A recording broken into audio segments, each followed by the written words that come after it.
Welcome to Think Wide. Are you ready to explore the world with us? Let's get started. For so many students in Pakistan, the dream of studying abroad feels bigger and more urgent than ever. But look, navigating this path is filled with some pretty high stakes. We're talking about everything from a national brain drain to you, personally, getting hit by a costly scam. Okay, let's dive into this and break down how you can make some really smart, informed choices. First off, let's just get a sense of the scale we're talking about here. This isn't just about a few students leaving. It's a massive national issue. Pakistan's economy loses an estimated $4.2 billion every single year, all due to brain drain. And this trend, it's speeding up big time. Just in the 2022-23 period, the country saw a staggering 26.6% jump in its highly skilled workers leaving. That is a huge exodus of talent. So this really sets the stage for a major dilemma, right? On one hand, you have this powerful ambition to get a world-class education, but it's all happening against a backdrop of economic instability and this real national challenge to hold on to its best and brightest. And that's exactly what brain drain is. It's driven by these ongoing economic and political problems. But here's the thing, that desperation, that urgency to leave, it kind of creates the perfect storm for another problem. It makes ambitious students really vulnerable to major risks, especially visa scams. Okay, but it's not all risk and warnings. There are absolutely proven paths to success. So, let's switch gears and look at two of the most popular and most reliable European destinations for Pakistani students right now. The growth here is, wow, it's just incredible. I mean, look at this. The UK has seen a mind-blowing 550% increase in visas handed out to Pakistanis since 2019. At the same time, Germany's popularity has shot up by 70% in just 5 years. Numbers like these tell you one thing. These places have a history of high visa success. So how do you pick between them? Let's break it down. Both have great visa success rates. That's a given. The UK's big draw, a pretty straightforward, easier application process. Germany, on the other hand, is an absolute powerhouse for STEM fields, plus tuition is much more affordable. But what's the catch? Well, for the UK, they're making it tougher to stay after you graduate. And for Germany, all that popularity means you're up against some seriously tough competition. Let's zoom in on the UK for a second. Get this, Pakistan is now the third largest source of students for the UK. We're talking over 35,000 visas issued this year alone. And yeah, you can find part-time work to help pay the bills, but, and this is a huge but, you have to know that the government is actively tightening the rules on staying and working after your studies are done. That could really impact your long-term plan. Okay, so beyond the UK and Germany, there are other spots that are popular. But these next two come with some really important warnings. You could say these are the choices where you need to be extra cautious.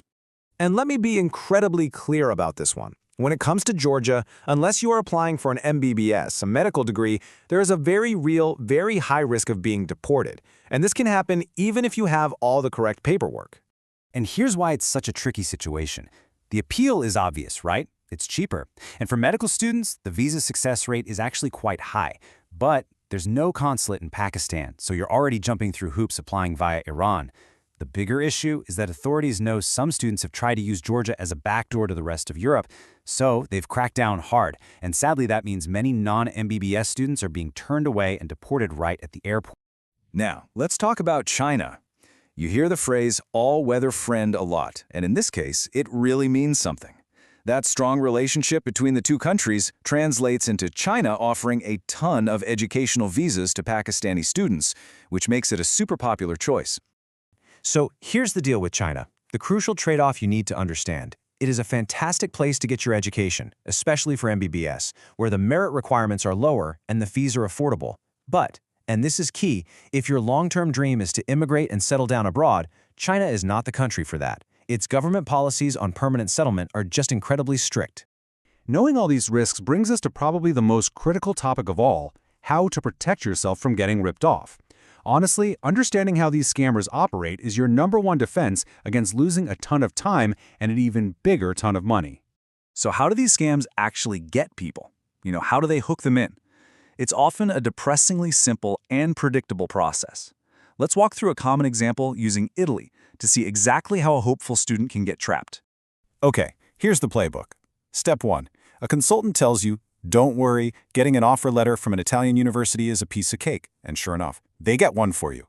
Step 2, based on this guaranteed admission, they collect a massive fee from you. Step 3, you apply for the visa, but the Italian embassy, which is famously strict, rejects it. And finally, step 4, the consultant disappears, and you're left with a huge hole in your bank account and months of wasted time. All right, with all this information, from the risks in certain countries to the actual tactics scammers use, how do you actually move forward? Let's build your smart plan for studying abroad. If you take only one single thing away from this whole explainer, please let it be this. Your single greatest weapon, your most powerful defense against making a bad decision or getting scammed, is doing your own, thorough, independent research. So before you even think about paying anyone a single rupee, you need to go through this checklist. First, find reliable sources and verify the actual current visa success rates. Second, make sure you completely understand the rules for working after you study and what the settlement policies are. Third, be extremely suspicious of any consultant promising an instant or guaranteed visa. And finally, always trust your gut. If a deal sounds way too good to be true, it almost certainly is. Look, the path to studying abroad has its challenges, for sure, but it is absolutely achievable if you have the right strategy. You now have the key information, the best routes, the riskiest paths, and the traps you need to avoid. So, the only question left is, what's your next move? I hope you enjoyed our video. Thanks for listening. Please don't forget to like, comment, share, and subscribe. Keep watching Think Wide.